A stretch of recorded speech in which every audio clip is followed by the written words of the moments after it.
Guys, আজকে আমরা এসেছি পৈলান মন্দিরে। মন্দিরটা ঠিক এই সীমানায়।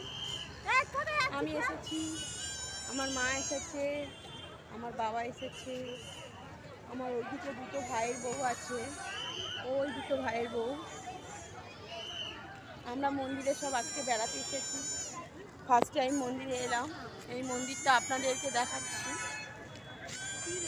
মন্দিরটা ঠিক এই সীমানায় ধরে আছে। এই দেখুন, মন্দিরটা ঠিক ওই চূড়া। আজকে আমরা মন্দিরে বেড়াতে এসেছি। আমরা কোনোদিন মন্দিরে আসিনি, আজকে ফার্স্ট টাইম এই মন্দিরে এলাম। আপনাদের সাথেও মন্দিরটা আমি শেয়ার করছি। দেখুন মন্দিরটা ঠিক ওই সীমানায়। দেখো কত লোক বেড়াতে এসছে মন্দিরে, অবশ্য অনেক লোক এসছে মন্দিরে, প্রচুর লোক হয়েছে।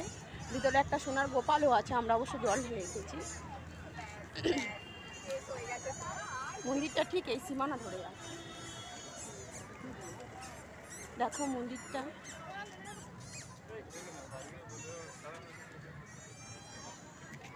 আমি জুম করে আপনাদের মন্দিরটা দেখাচ্ছি।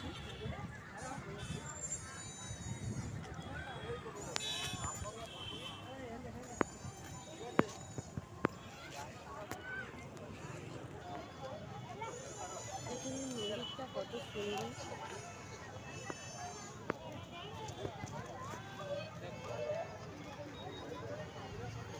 মন্দিরের ভিতরে ভিডিও অ্যালাউ নেই, তার জন্য আমরা বাইরে এসে মন্দিরটা দেখাচ্ছি। কত সুন্দর। পেছনে বাইপাস, এই পিছনে বাইপাস, এদিকে মন্দির। শয়ে শয়ে লোক মন্দিরে ভিড় করছে, অবশ্য গোপালের মাথায় জল ঢালার জন্য। এখানে একটা সোনার গোপালও আছে।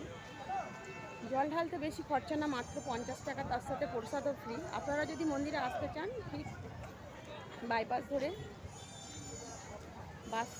বাসে করে আসতে পারেন। এটা ডায়মন্ড হারবার পৈলান মন্দির।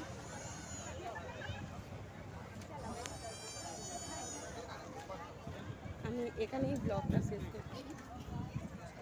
টাটা।